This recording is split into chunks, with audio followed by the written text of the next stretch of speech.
Okay, welcome everybody. I think we are ready to start. And I know others will be joining us shortly, but welcome to this program of the Public Diplomacy Council of America. I am one of the co-presidents of PDCA, and I welcome people attending this who are members of PDCA and others. And if you are an other and you want to learn more about joining PDCA, we can help afterwards, or you can go to publicdiplomacy.org. We are very honored today to have two people that will, I hope, help everyone learn more about where we should be in terms of our strategic messaging and our public diplomacy in the 21st century, uh, both of whom have great expertise and experience in this field. So I'm looking forward to a really fantastic conversation today. First with us as a speaker is Elizabeth Kennedy Trudeau. And Elizabeth is the Freeman Managing Director of Global Policy at the Bush Institute in Texas. She previously to this, taking this job, served as a diplomat for many years in the Department of State. She was Deputy Chief of Mission in Baghdad, Iraq. She was acting Deputy Chief of Mission in Kiev, Ukraine.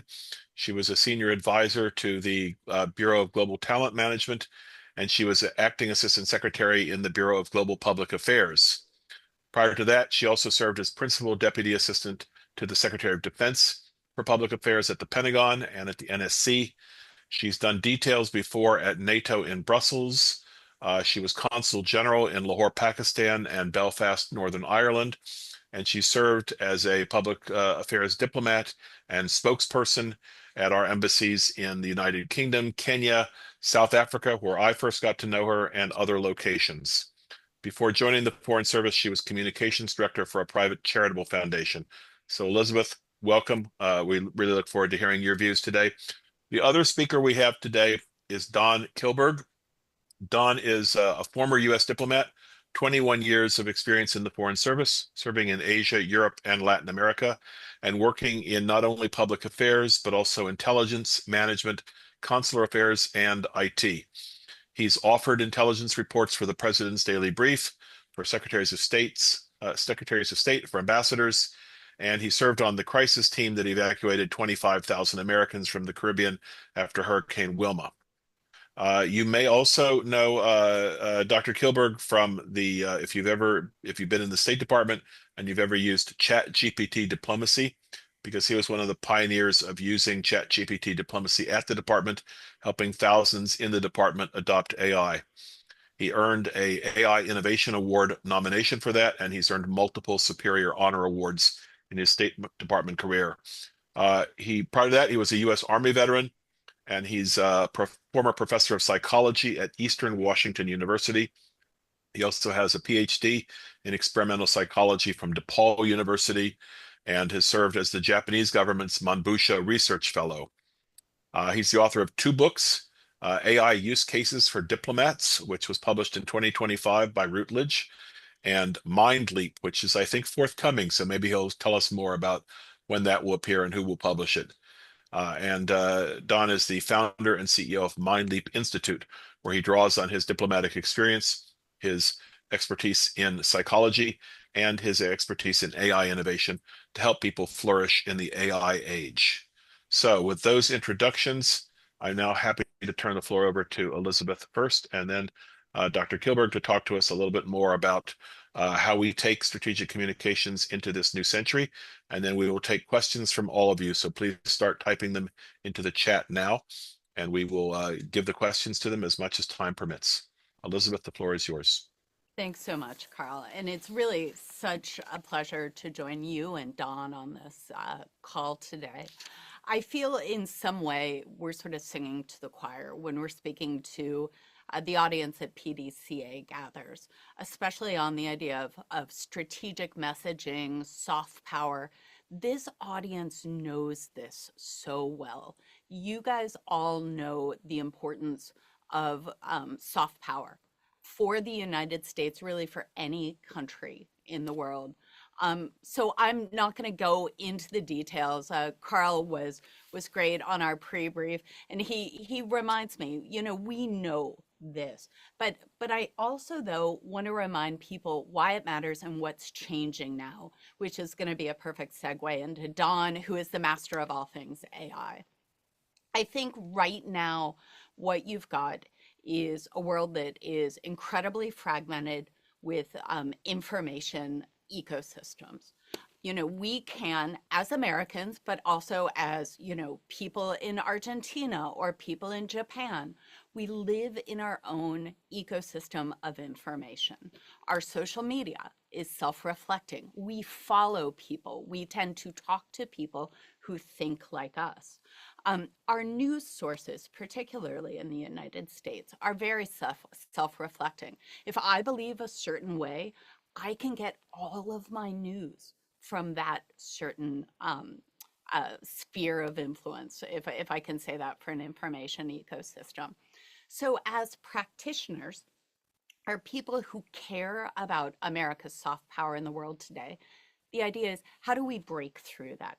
How do we ensure that the values in this 250th year of America's birth, how do we make sure that American values are reflected to the world as they're in these individual silos? And this is stuff that, for my colleagues on here, my former colleagues who are diplomats, for academics, for media practitioners, it's 101. It's what's your audience and where do they get their information? Back in the day, back in the dark ages, when dinosaurs roamed the earth and Carla and I were in South Africa, we would have a lot of discussions. How does that kid with a phone in Soweto get his news? And how do we make sure we're on the phone and making sure that they get news? So a lot of it is really targeting not only audience, targeting the platform, and targeting the message. And we can talk a lot about that. Don has done enormous research on how to streamline that, how to make that valuable. I also, though, want to talk on disinformation and misinformation. Those terms are a little out of vogue now because in the realm of AI, in the realm of siloed information, it's really hard to tell what is true anymore. So when I talk about it, I like to bring it back to sort of baseline, which is, how do we make sure that we are a trusted source of information? It's the idea is, you can't deal with the chaos and the jetsam that's floating on the tides of the information ecosystem, but you can make yourself, as a country, an island of truthful information. And I'll just say a few things about why it matters. And again, I'm preaching to the choir. You guys know this. I think we've all seen recent surveys that came back. There was one this weekend, I think, that was talking about Canadian views of the United States. We're seeing it impact not only in polling, but we're seeing it impact in our pocketbook. There was a report out last week that the United States now has 11 million fewer international tourists than last year. We're seeing international students decline. We're seeing that people are not choosing the United States to study, to go on vacation, to invest. These are real pocketbook issues, and that's not even national security. The image of the United States overseas impacts our alliances. Are we seen as a trustworthy partner? It impacts international norms. What countries view the United States position? Are we crystal clear? Are we that trusted source of information? So it's soft power matters because it matters to Americans at home. It matters to our quality of life. The idea, I think, what we have to think about is not the idea of does it matter, but how do we ensure that soft power is mobilized in a way that we can reach the people, again, the 16-year-old in Soweto, on their phone, in their pocket. Are they getting trusted information about who we are as Americans? So I'll end it there. I know we want to do questions, but back to you, Karl. You're on mute. Thank you very much for some very provocative thoughts, and I especially smiled about the comment about dinosaurs in South Africa, since we were doing all of our messaging strategy planning meeting next to the cradle of humankind, which was one of the earliest fossil evidence of humans in the Starkfontein caves in South Africa. And now I feel like perhaps I was someone living in that cave as well, because when you look at the 21st century, so much has changed so fast that I do feel like I'm still using flint and a bit of stone to chip away at public awareness. Um, so on that note and on that topic, I'd like to give the opportunity for Don to speak, and I'm already thinking of a lot of great questions based on Elizabeth's presentation. I'm sure I'm going to have more after Don's, but everyone else, please put your questions in the chat box as well. Please, Don.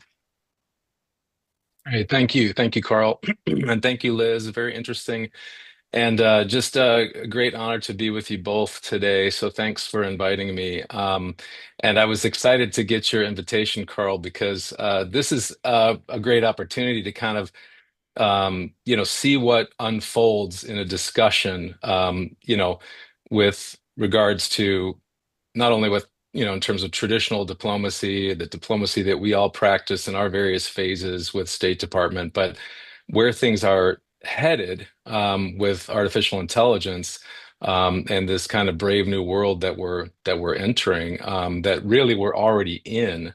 I would like to kind of broadly sketch out three different points in my time here, and then I'll try to wrap it up quickly because I'm excited to hear what questions we get and to have a conversation with you all. But I wanted to just talk briefly about kind of what's happening now with artificial intelligence and public diplomacy, public affairs, strategic communication, messaging, social media, of course.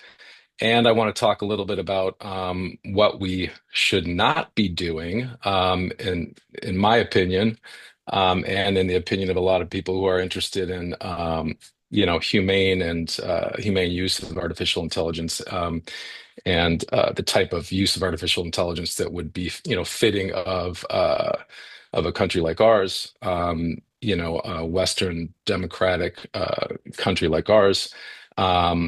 And then I'm going to kind of come full circle with why the bottleneck that we're seeing is not actually what people may think it is. And a lot of this is my own analysis, my own experience. I've been fiddling with these tools now for 3 years, and then of course prior to that, always considered myself an early adopter of technology at State Department. I think all of us on the call and a lot of us, who have joined to listen and watch, we remember those days of flip phones. We remember the days of the Blackberries. And really, it's been a tremendous amount of change that we've seen, right? I mean, a lot of people argue that, the change that we've seen just in the past 3 years has actually exceeded the change technologically that we saw in the past 20 plus years, right? So the acceleration of all this is really it's unprecedented. But I want to just start up by saying I've got like sort of 10 points that you'll hear in these next moments here. And the first point, the 10 that I want to make, is that the genie is really out of the bottle. And hopefully everybody already knows that, but just for anybody who's joining us who hasn't kind of kept up with artificial intelligence, in my assessment, as a former public diplomacy officer who was very much on the press side of things, as a very much a news junkie, following these issues very closely every day still. The genie's definitely out of the bottle. Not just with the United States, but worldwide. There's a big AI race that's underway. The AI build out, as it's being called. The chips, the algorithms, the data. Governments are in a mad race worldwide to try to get a handle on this and to try to get ahead on it and get decision advantage, get strategic advantage. And this is no longer experimental. I mean, of course, there are always experiments going on, but this is very much in the operational lane at this point. And public diplomacy is really the front line of things, I would argue. And I think early on, historically, I say historically, if we're talking about the past 2 to 3 years, public diplomacy really was an early pioneer of artificial intelligence in the foreign affairs community. And that really it makes a lot of sense because the first tools that everybody had access to were the large language models, right? So these are essentially glorified autocorrect or word completion tools, right? So a lot of what we do in public diplomacy is wordsmithing. So naturally, those were the and of course a lot of public diplomacy, most of it is unclassified, right? So that gave PD, I think, an early advantage to sort of run fast in this area. In contrast to, what was going on, say, with our Paul Econ colleagues, political economic colleagues, management and consular, who maybe had to tread a little bit more lightly. Public diplomacy, messaging, very much front lines of this. And my third point out of the 10 that I wanted to make is that in my assessment, AI really is what I would call a non-specific amplifier, meaning that, it's not necessarily a good thing or a bad thing. It's something that public diplomacy professionals, if their heart's in the right place, if their intentions are in the right place, that's a good thing. But there are lots of people out there, U.S. adversaries, et cetera, cyber criminals, the whole nine yards of people who would are happy to use artificial intelligence for malign purposes, right? And they do a very good job of amplifying their malign purposes. So that's something we have to keep in mind.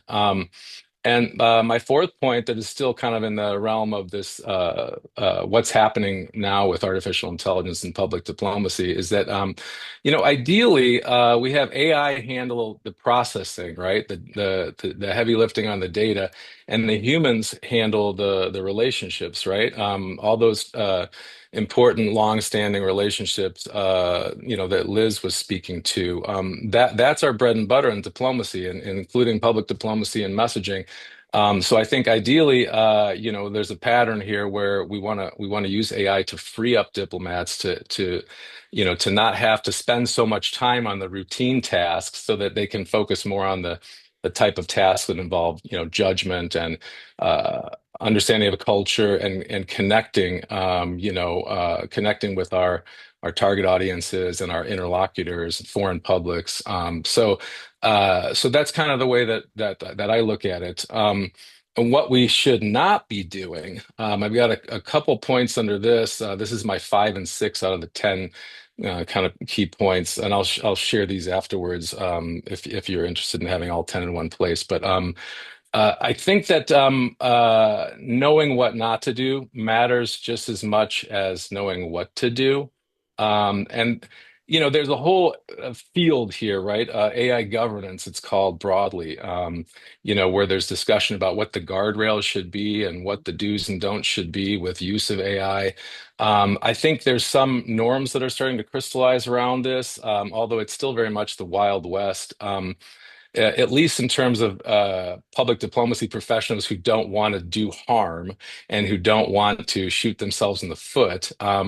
Some of and this is not all inclusive, but some of the key don'ts in this area are, we should avoid using. Some of these are going to sound obvious, but we should avoid using AI for crisis statements, right? There's certain types of messages that are really just too personal, too vulnerable, and really we need to be very careful about using AI for these things. We also don't want to use we don't want to have surveillance disguised as monitoring, right? It's always been the case with I spent some time in the Office of Opinion Research in INR, Bureau of Intelligence and Research, and also spent time in the Office of Research in global public affairs, like Liz. And we always, of course, had this rigorous debate, right? Like, to what extent is what we're doing, acceptable and well-meaning, well-intentioned in terms of collecting public opinion data. There's a fine line, of course, sometimes, but as public diplomacy professionals, it's not our job to undertake surveillance, obviously, right? But that's something that we have to ask ourselves increasingly, because even for well-intentioned people, there's a slippery slope with a lot of these tools, right? So you have to always be asking yourself, and when you have an ethical review process for how you're using these tools. No unvalidated translations. As we all know, large language models are really good at spewing stuff out, right? They're also very good at hallucinating. That's like baked in the cake of the tools, because they are, like I said, elaborate word completion devices, essentially. But so we always have to be careful about unvalidated translations. They're very good at very quickly translating information. But we've got to exercise that human in the loop and always have that supervisorial oversight over our content that we're generating or that we're transforming. Some of the others I can share these more broadly, but no undisclosed AI use. Actually, Karl, thanks for mentioning my book, but this is a book that I put together, AI use cases for diplomats. I actually used AI a fair amount in writing this book. Did I hide that? No, I actually have a statement in here in the opening pages saying, how I used AI, because I didn't want to give people the impression that I had, done every single thing in the book on my own. AI helped me to publish this book very quickly, and I note in there, how I used AI as a writing assistant. So, since I know we're kind of, we want to have a lot of time to talk, I'm going to kind of get some of these other points out. But this one really is right dead center with what Liz was getting at. That the AI doesn't change the fact that credibility is really the asset that's at stake. It just makes the stakes higher and more challenging, right? Because you can really skewer yourself. You can use AI to amplify authenticity, to amplify sincerity. You can also use AI to amplify a whole bunch of garbage, including the big controversy now is over one of the big controversies is over deep fakes, right? Because there's all kinds of deep fakes going on right now. Most recently, there was a fight that was shown between Brad Pitt and Tom Cruise. I don't know if any of you saw that; it's gone viral, but they didn't fight each other. All of that's deep fake. The credibility is really the stakes have gotten higher and higher. So we have to be very careful about careless AI deployment. If you're putting something out, you really can do a lot of damage with it if you're not careful. And then I'll kind of just get to my third section of my remarks, and the last 4 points out of my 10, which are all under the rubric of what is the real bottleneck. I'm going to submit to you that it's not chips, it's not algorithms, it's not even data. Those are the three technical side of AI things that you hear from, like the Jensen Huangs, the Sam Altmans, the Elon Musks, the Bill Gates types, the big tech guys. They're all saying we're in a race, we're in an AI race, and we need more chips, we need more we need better algorithms, we need more data. And of course, we need energy to underlie that, to underpin that, to power that AI revolution, right? But I'm saying, and this is where kind of my area of operation and interest, my whole argument is that the AI revolution is actually a psychological revolution. First and foremost, it's a psychological revolution. I think the data is increasingly coming in to say that, right? Because the real bottleneck, organizations are starting to realize that if they want to get return on investment with deploying artificial intelligence, they need to figure out how to get their people to adopt it effectively, right? It's the user skill. So that's not a technological thing. The tools will continue to get better. I have no doubt about that, and we'll figure out how to make them better and better. But what is always going to determine the success or failure is the mindset of the people that are using the tools, and that's very much a cognitive behavioral thing, brain and mind thing, and habits that people are building or not, good habits or bad habits. And then let me just cruise through my final few points here. I'm looking at AI as a language or a culture, and diplomats really, this plays to your strength, people. If you're a diplomat, if you're in the diplomatic community, you pride yourself in being good at language and culture, and so you could think of AI as like a new language or a new culture to learn, and you'd find yourself at home if you thought that way. Points 9 and 10 that I had, and then I'll wrap up here is so like I said, the ninth point, this is the skill set here that really speaks to the skill set of this group of people that we're talking to in this call. And last but not least, point 10, the question isn't whether the machines are ready. As I said, the machines are ready and they're going to be even more ready. AI is the worst it's ever going to be right now. It's getting better and better. But the question is, do we have the humility? Do we have the authenticity? Do we have the vigilance? Do we have the empathy? Those are the diplomatic principles. They're not AI principles per se, but AI raises the stakes of those. So that's what I've got for you. Thank you. Thank you so much. That was fantastic. And you mentioned all these points, and I know some people were probably trying to remember them or write them down. Um, I invite both of you, Elizabeth and Don, to the notes you've made, the points you want to make. If you want to submit them to us after this uh, broadcast, we will not only make them part of the transcript, but also we have a newsletter that comes out every week, and we will capture your remarks there. So anyone who's missing them can read them in depth as well. And I see we've already got a good question. Thank you, Gordon. We'll get to that in a minute, but I'm going to use my moderator's prerogative here to go first. And you've given great food for thought for people that are probably now in their lunch hour in the DC area. Um, but I know it's not quite lunch hour in Texas, and I imagine it's already a little past dinner time in Spain, Don. So again, thanks for joining us from around the world. My first question is for Liz, and a public diplomacy officer that also served in South Africa and then went on to be acting under Secretary Bruce Wharton. Gave a speech about 6 or 7 years ago where he said we were in an era of tooth decay. And I've heard others say that we are, sorry, truth decay. And we are, a lot of people now saying we are in a post-truth era. So, Liz, in an era where the party that messages the loudest and most often wins, when it comes to strategic communications and public affairs, does truth still matter? I love that. And I will never contradict Bruce Wharton, who is a legend among our kind. I mean, actually, it ties back exactly to what Don said. Um, I would answer the question first. Truth matters. Truth is the only thing that matters. And if we as a country or you as a diplomat or company X or municipality Y loses that, it takes decades to build up trust and it takes seconds to lose it.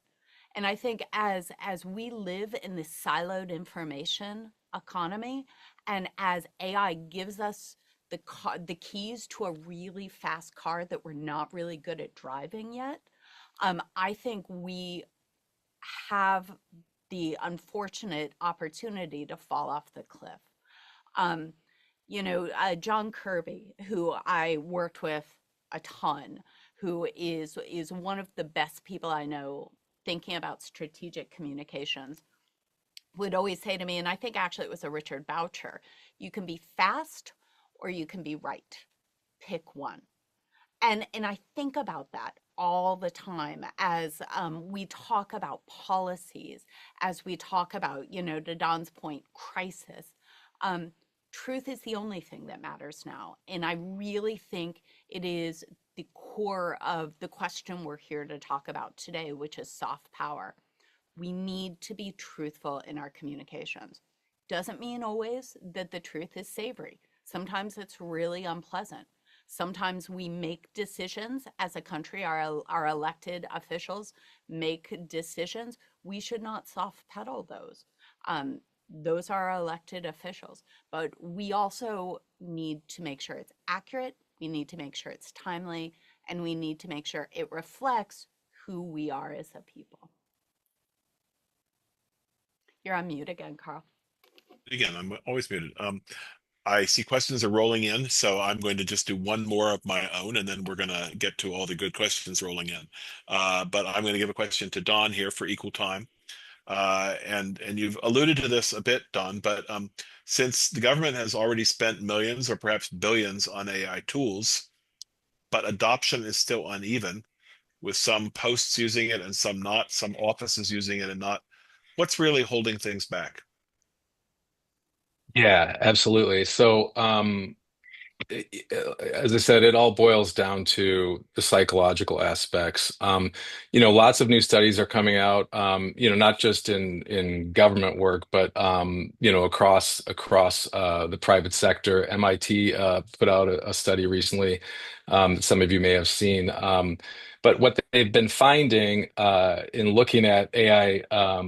Implementation and return on investment with AI, enterprise-wide AI in organizations is that they're not getting the ROI that they had hoped. And when the experts come in and take a look at, well, what's going on, what they're finding increasingly is that it's an integration issue. It's AI integration that's really at stake.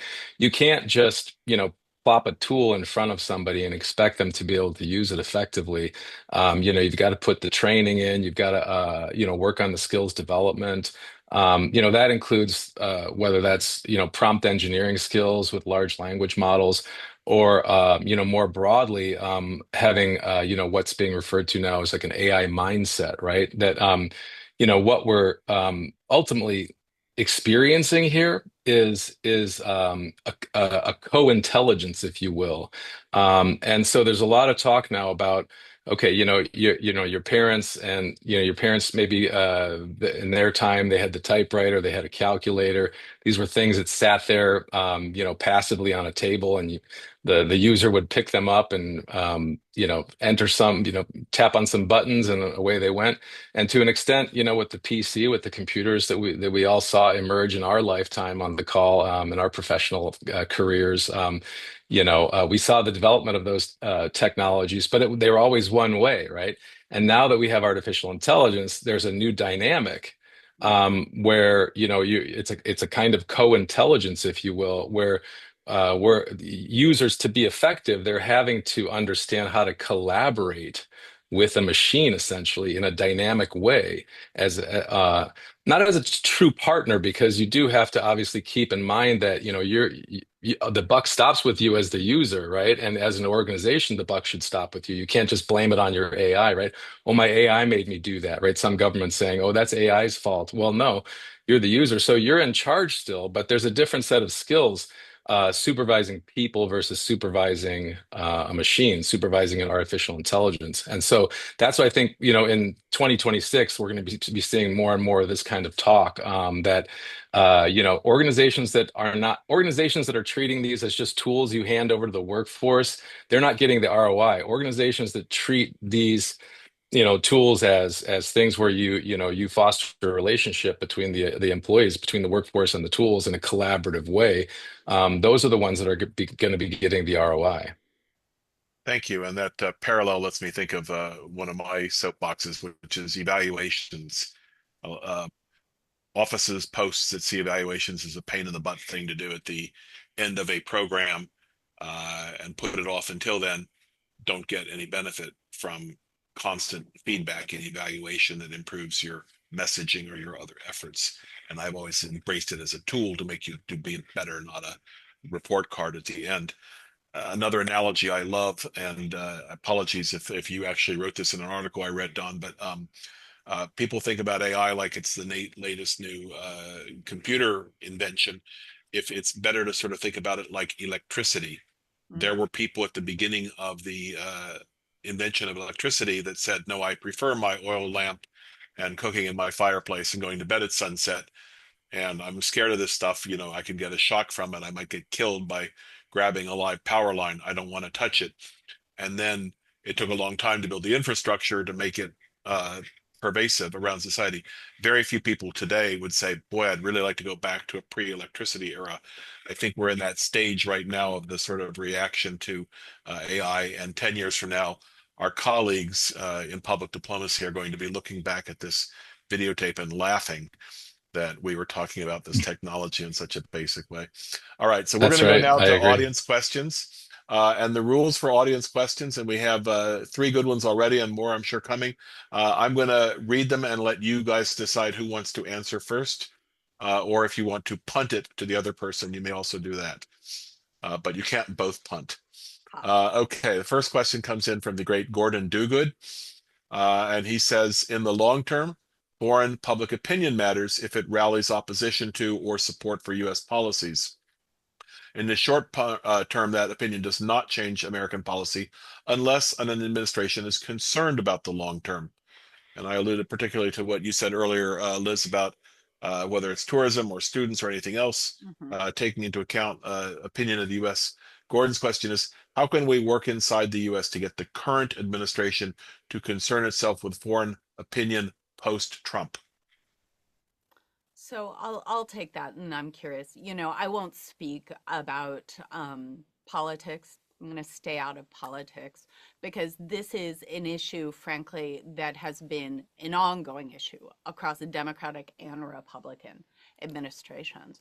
I think people who were in the last administration, career or political or academics who saw that, is they had a big focus on foreign policy for the American people, with the idea that while the State Department and the national security apparatus and the federal government was pretty good at explaining US policy overseas, it had been doing a really bad job about explaining it to the American people.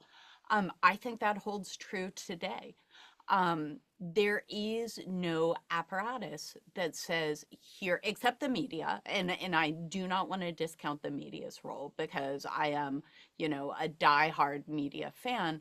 But what is the role? Who is the responsible party of making sure that the American people, my aunt in Omaha, or Carl's son in Virginia, understand the impact of discussion of Article 5 in NATO or what's going on in the South China Sea? I really do think it is all of our responsibility. And that sounds like a cop out because unless you assign someone responsible for it, then no one's responsible for it. Um, but I really think a lot of the work we need to do, the structure was in place, hometown diplomats, making sure that there's programs like this that reach out to university campuses, world affairs councils, but really thinking about how do you make sure that you're bringing what as a current former admirer of US diplomacy back home, because I think that's what matters. And Gordon, it's a fantastic question. I think about it a lot, especially now that I'm in Texas. Being in Washington, you're in a bubble. You think everyone, lives and breathes the latest, late breaking EU proclamation. Well, we all know it's not true, but it's something I think that it's a long-term issue, and it makes us better if we really, really think about that. Thank you. Don? Yeah, Don, did you have anything to add? Well, I would say I try to be, balanced between pessimism and optimism in the new age of AI. It is a daily balancing act, right? And I am deeply concerned about truth, and who's willing to go to bat for truth, Mm, and who's willing to go to bat for truth, even if it means that they might lose on an issue or lose the day. I personally believe that over the long term, truth is your best bet. That's your Warren Buffett investment. You invest in truth, and you've got the long term stability of having those relationships where people can count on you, and where they feel that that you're somebody who's worth investing in reciprocally. Um, with artificial intelligence, unfortunately, short-term gain, long-term gain, it's much more tempting. I think human beings in general, we always have our impulse control issues, right? So suddenly you have a situation where everybody's got a very powerful computer in their hand. They pull it out of their pocket.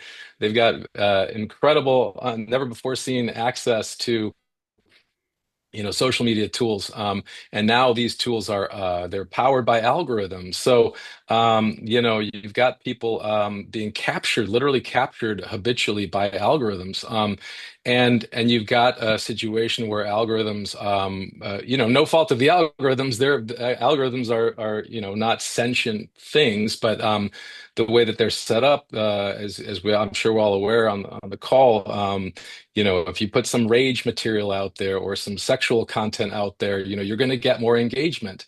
So naturally, there's a temptation among anybody who's in the messaging world, to try to grab those quick kills, at the expense, I would argue, of long-term truth. But I think all of us on the call, we're still very much of the mind that we hope that people will still stay true to the truth, and go to bat for truth, because that's ultimately where your long-term stability is.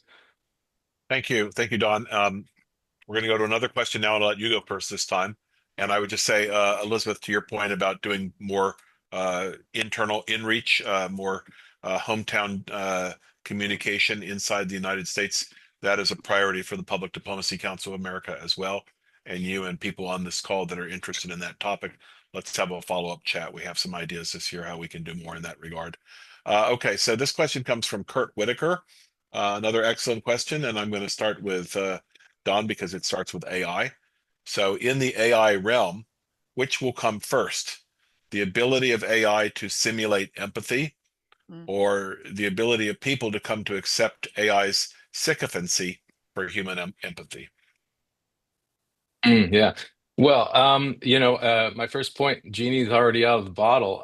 Actually, I think that we're already seeing signs of all the above. What concerns me the most, probably at this point, I'm not somebody who believes that artificial intelligence is a sentient thing. I think it's just very good at convincing us of that. But we're already noticing there's a thing called AI psychosis now. Have you heard of this? So it's a documented, measurable thing now, and psychologists are very concerned about it. Well outside of diplomacy world, education professionals, child development professionals, etc. Last year's word of the year was parasocial. And the implication there is not just AI, but very much focused on AI at this point. People are falling for AI. There are lots of great science fiction movies to bring this point home, maybe better than somebody with an academic bent. But if you look at the Joaquin Phoenix movie, Her, I don't know. I won't get into whether or not it's a good movie. I enjoyed it from the standpoint of it. Here's an example of what happens when the protagonist, falls for an artificial intelligence entity. But my biggest concern, I think, in the near term, is that we're a social animal. We've still got the same brain that we had 300,000 years ago, pre-fire, right?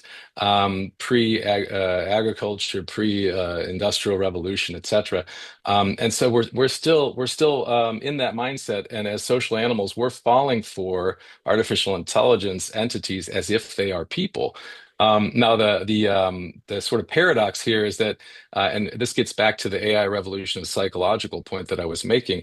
If you want to be successful at using AI, you actually do have to treat it like a human, right? Or like an intelligence, agent or an entity. You've got to actually fall for the delusion, so to speak. That's how you get the best information and best responsiveness out of the AI. But you always have to remind yourself, and this is where I think I want to bring critical thinking into the conversation. Because I really do believe that public diplomacy, professionals, we should increasingly be talking about how we can promote critical thinking skills, because you got to fall for the AI to get the good return out of the AI, but you also have to not check your brain or your mind in the process. You've got to uphold and maintain your critical thinking skills. Otherwise, you're off on a delusion, and those algorithms might take you wherever they take you, whether that's an echo chamber of some one group or another, or an active thing that some malign entity is pushing at you through the AI, or you're in some self-delusion, closed circuit. So these are all concerns, and it's why I've really chosen. Originally, I thought when I left State Department, I'll just ride off into the sunset and enjoy reading books and watching movies and traveling and so forth. But I am seriously concerned that if we don't take some very important key steps right now, we'll never have another chance. And I don't mean to sound so dramatic about it, but I've got kids, and I don't want them to have a world that's just full of deep fakes and delusions and manipulative people. I want them to, to have a more wholesome setting. So it may be a little more of an answer to the question than the question was getting at, but I hope I've just given you a little bit of the flavor of some of the concerns, at least. It was great and both scary and informative at the same time. And yeah, in my work in the Global Engagement Center, I certainly address some of these issues too, Don. So we can have a longer conversation about that. I'll give you a chance if you have something urgent to say, Liz, to answer, or we can go on to the next question. I'll just say two quick things. One, doubling down on the idea of trusted sources. A trusted source, to go to Don's earlier point, means a source that is explicitly seen to be AI. I think right now, countries, companies, individuals risk their credibility, to Kirk's good question, if they are not upfront about their AI use. And I also love what Don said. Back in the day, we would all talk media literacy, media literacy. Guys, we need AI literacy, and we need to start now in our schools. Okay, thank you. I got two questions that are kind of similar, so I'm going to merge them, and they'll be longer as a result, but you'll have more time to both respond. And these questions, merge question comes from Gabby Price and Lynn Weil, if you know and respect either of them as much as I do. You should. Okay, so the merge question is that we've noticed that some audiences overseas are inclined to believe the worst about U.S. policies, visas, for example, and are Mhm. skeptical when presented with more nuanced truth about those policies. So, in your views, how important are the actions and behaviors of private citizens and organizations in projecting a more balanced image of the United States abroad today? Or similar to that, to what extent do the burgeoning forms of citizen diplomacy Mhm. support U.S. efforts to engage overseas audience? Is the nuance of U.S. public opinion and all of its diversity reaching foreign publics? And given to the extent to which foreign publics are now choosing not to engage with U.S. institutions, does it still matter? Mhm. Do you want me to start, Carl? Please. Okay. Gabby, Lynn, love these questions. You guys are the best. This comes back to the purely central question of, where do people get their news? They get it from people they trust. It is a trusted source question. To your point on citizen diplomacy, in the business, and forgive me for going down like that, they're third party interlocutors. Those are your trusted people who I can go and say, let me explain our visa numbers. Here is the data. And then that third party interlocutor, who's an arm's length from me, who could be a citizen diplomat, could be a journalist, could be, an influencer, then can share that data. And because they are considered a trusted source. I think increasingly it's hard. Maybe it's AI slop. Maybe it's, a weakening of soft power or image, of the United States. But I really, really think that as we move forward, and as the United States, whom we all love and know, and many of us served, continues to build our credibility, we've got to double down on the relationships. That's the relationships in countries in which we work, relationships with the media, relationships with government officials, but we also have to maintain our credibility. You're allowed to share bad news, guys. Not all the news is good. And so sometimes by telling bad news, we have 59% visa denials. These are why the denials are happening. Here is the law. We implement the law. And then you tell people you are transparent. You ensure that the circle of trusted sources gets broader and broader. And then you make sure that that truth is out. But I love these questions. Don, do you have anything to add? No, I mean, I certainly agree with everything that Liz has said. And I'm a firm believer in, in having the kind of public diplomacy that um, that's sincere, authentic, honest. I mean, these are all the things that we maybe took for granted, right? That we were trained on and that we tried to live out during our careers.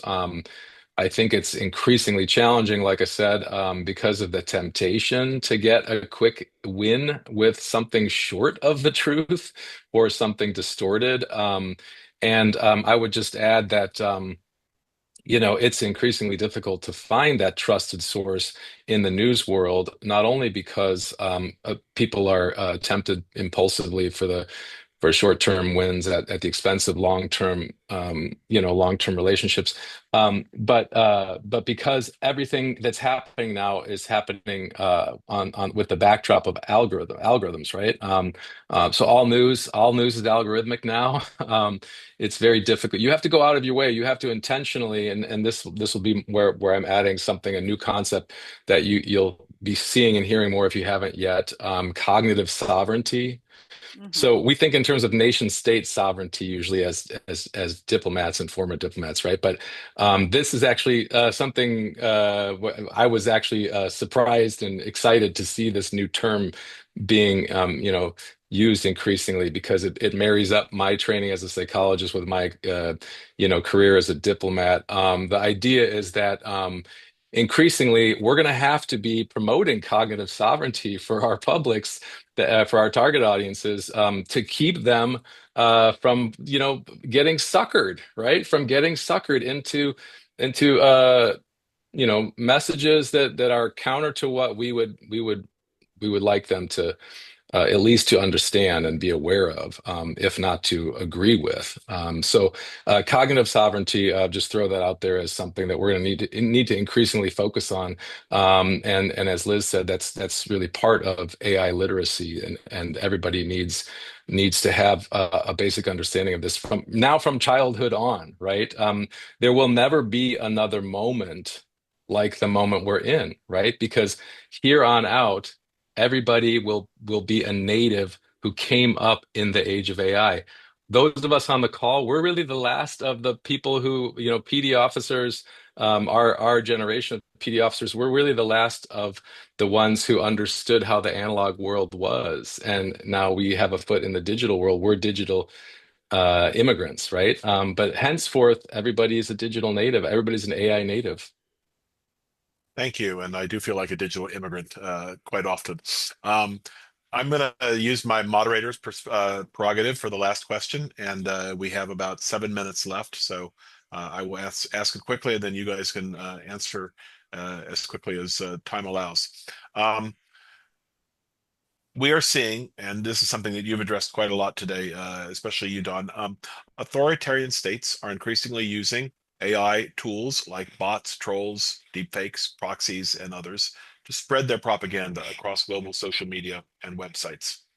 Some of those authoritarian states are spending more in a year than we spend on public diplomacy in a decade. And public audiences in many countries are reporting that they are feeling overwhelmed, Mm-hmm. that the biggest threat to their country's security now is identified, according to a Pew Research poll last August, as fake news.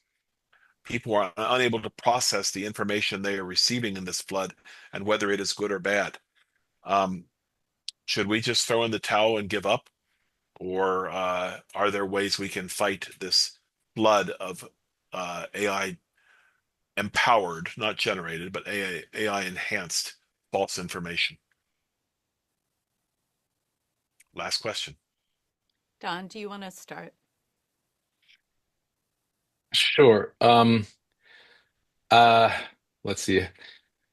I really believe, I guess, let's see, let me just make sure that I get this out the right way. Um, a lot of people were thinking when AI started becoming more popular that the diplomats were going to be a thing of the past, right?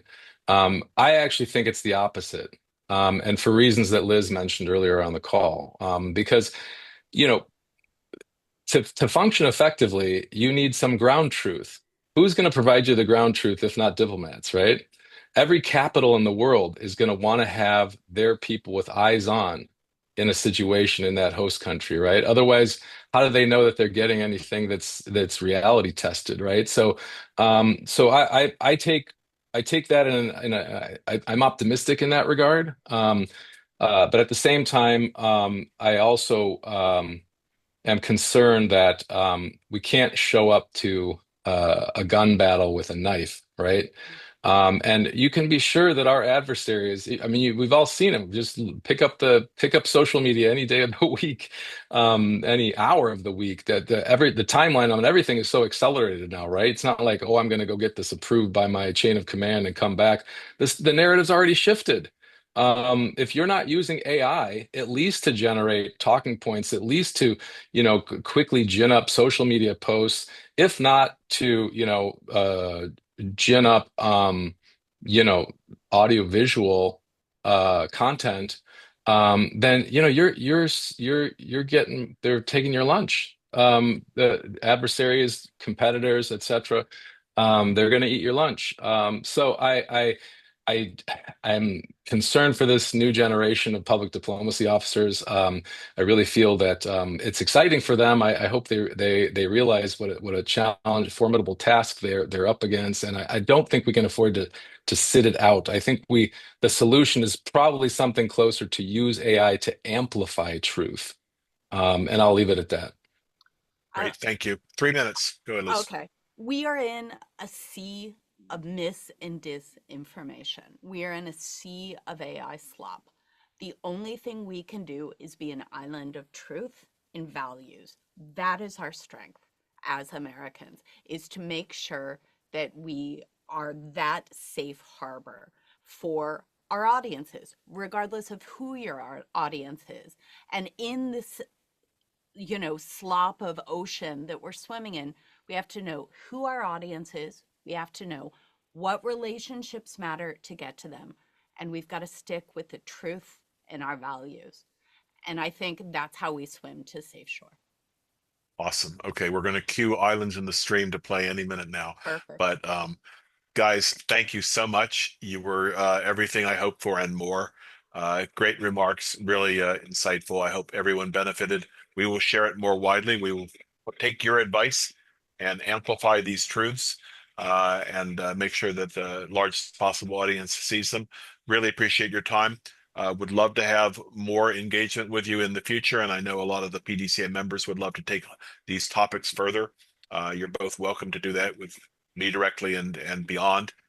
Next program for PDCA is a live program at the beginning of March. I think it's March the 3rd, first Monday forum. That's going to be with the Minister Counselor for Public Affairs of the Embassy of Japan in Washington, D.C., and officials from the Japanese Ministry of Culture. And they're going to talk about cherry blossom diplomacy, which is a very effective use of soft and pretty fragrant power. Uh, and uh, and their brilliant initiative this year, which I will reveal ahead of that program, is in honor of America's 250th. They're giving us 250 new cherry trees to replace some of the ones dying around the tidal basin, and probably they'll have some extras and maybe give a certain number to each state in the United States. So what a brilliant use of old technology, very old, to empower. But I'm sure they'll be using a lot of AI skills to amplify that as well. That's next 2 weeks from today on Monday, and we will do more virtual programs in March and April as well. Elizabeth, Don, thank you so much. I hope everyone enjoyed it as much as I did, and have a great evening, late evening in Spain, Dawn, and a great rest of the day in Texas, Elizabeth. Thank you so much. Thank you Take guys. care. Bye, y'all. Appreciate it. Bye-bye.